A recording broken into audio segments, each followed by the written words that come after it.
Синдикалната минимална кошница за октомври е за неколку стотина денари, потешка од минатиот месец. Пресметките на Сојузот на синдикати на Македонија покажуваат дека минимумот за едно 4-члено семејство да го преживее месецот е 65.544 денари или околу 1065 евра. За 467 денари скокнала сумата во споредба со септември. Доколку во пресметката се вклучи изнајмување стан со површина од 60 квадратни метри, во кој на пример би живеело едно 4-члено семејство, тогаш кошницата ќе зголеми својата вредност на 80.919 денари или 1315 евра.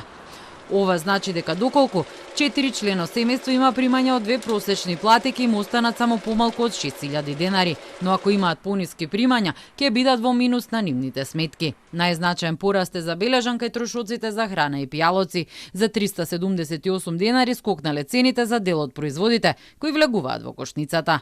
Владата повторно минатиот месец соопшти дека не се откажува од формирањето паралелна минимална потрошувачка кошница, поради сомнежите дека постоечката не ги исполнува потребите на граѓаните. Премиерот Христијан Мицкоски неколку пати излезе со став дека многу од производите кои се на листата се непотребни. Втората пресметка би ги офатила самците, младите брачни парови, како и 3-члените семејства и пензионерите. Оваа намера на владата трае со месеци, повикувајќи се на претходни анализи кои треба да ги изработат Државниот завод за статистика и пазарниот инспекторат. Инаку синдикалната минимална кошница пресметува 63 производи.